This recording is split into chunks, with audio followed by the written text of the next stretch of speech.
handle on it. But yeah, it's interesting times. It is, yeah. What do you think about domestic travel? They're opening up some routes. Yeah. And Thailand said they're opening 7 airports. Do you think this could be something that might, generate the economy, or could be good for your website? Well, I think it's I think domestic travel has to be first. So, I mean, if you look to Vietnam has pretty much done the best job in Southeast Asia, it seems. And they when they started reopening domestic, and it was like, oh, is there going to be a second wave? And so far there hasn't. If there is a second wave, then I think it's going to be a big problem. But so far, I mean, touch wood, there hasn't been. Yeah. And watching that happen, and then Thailand is starting to do it more piecemeal. And I think it made me think that COVID could end up changing how tourism is in Southeast Asia, because I mean, everyone has their favorite, right? Like, okay, like I love Eastern Indonesia or Koh Phangan or something like that.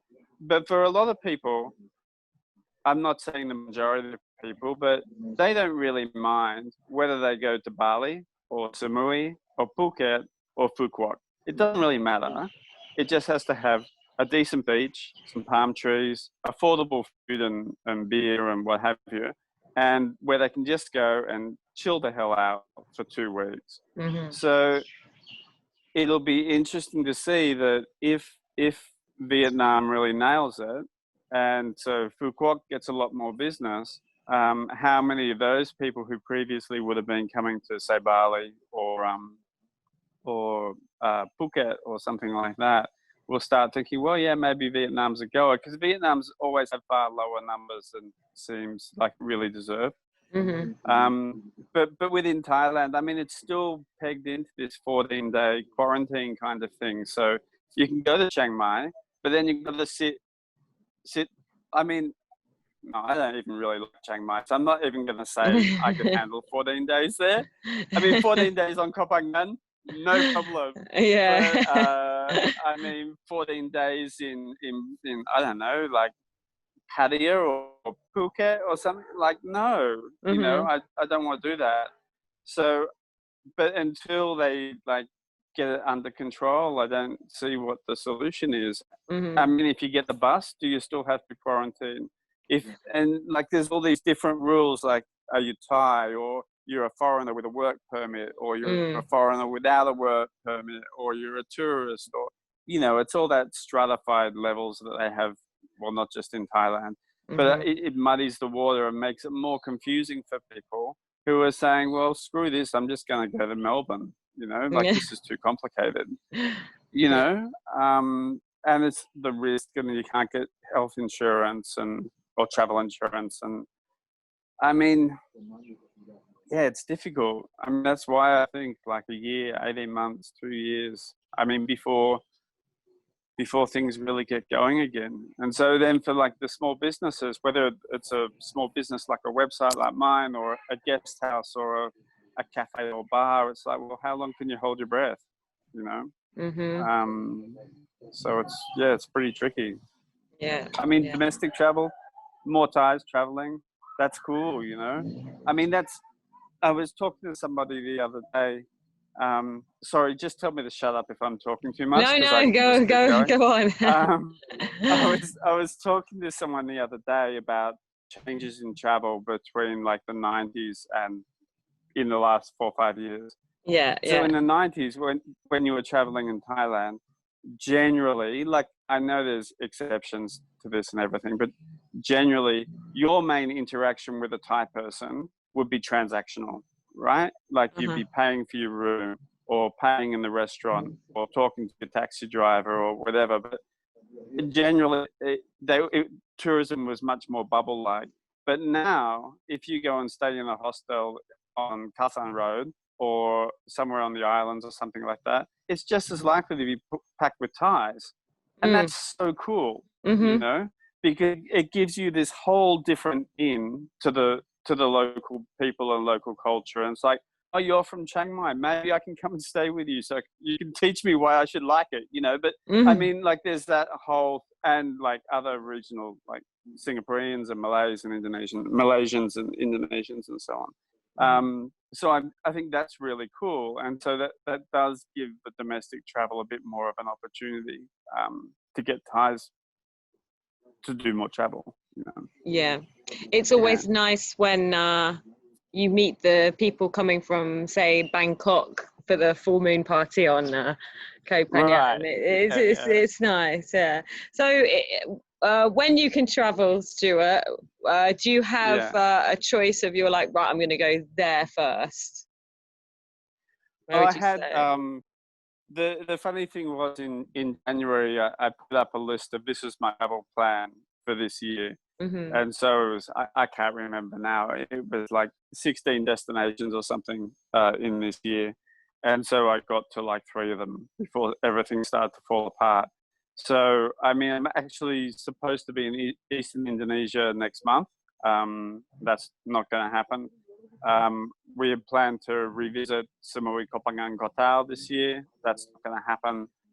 Kampot Kep, that's all off the cards. I mean, the problem now is because we're based in Indonesia and the situation here is not great. It's probably going to be one of the last countries that other countries in the region let us get to, you know. So, I mean, we could well be stuck here for... I'm not complaining. Like, I'm quite comfortable staying here, but I would love to be able to travel. You know? Yeah. So yeah, it's hard. You know. Yeah. Why has it but been? I mean, if I could get... Sorry. Why has it been so bad there?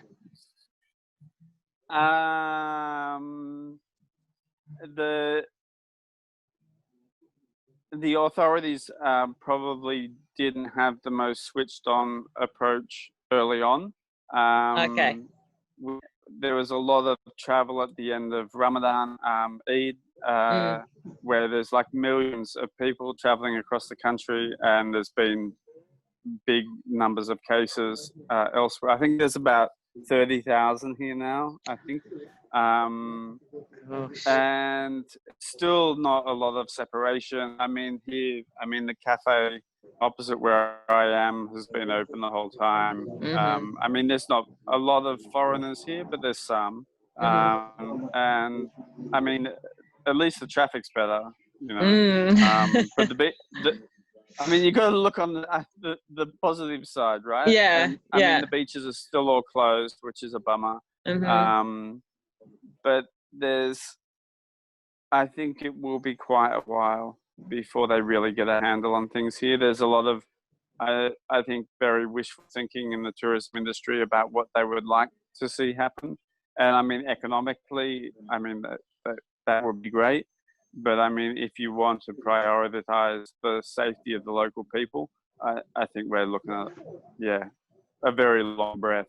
You know? So, yeah, it's not great. So, leave us with some advice or guidance or some kind of philosophy for maybe people who want to come and live in Asia. You've been here for over 20 years, is that right? Yeah. Since living here since '97. Yeah. So what's that? What would you say to people? What would you say to people who want to come and live in Asia? I mean, just do it. Don't overplan it. You know, I mean, we came here for 6 months with 2 backpacks, and I mean, now we've got like, I don't know how many 20-foot containers. I mean, it's funny how life works out. I mean, for people who want to get into writing and that kind of thing, I mean, it's like go places people don't go to. You know, when you look at what gets written about, it's just the same stuff over and over and over and over again. You know, it's like, go and do something different. Yeah. But yeah, not overplan it.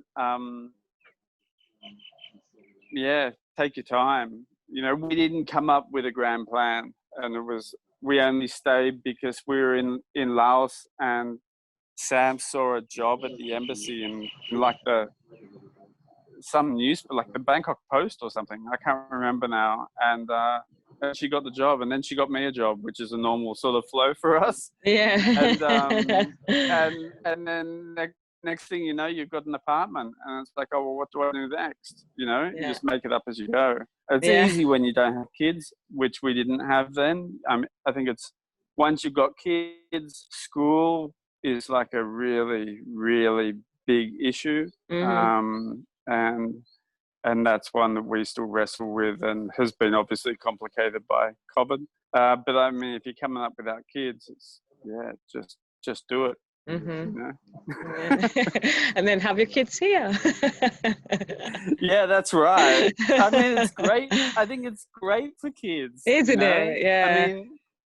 I mean, I did that trip on the islands for kids for 3 weeks, and I mean, they're still youngish. They're 11 and 13, and they could just let them go, you know, and they were like ducks to water. And it's cool. It's relatively inexpensive. It's safe.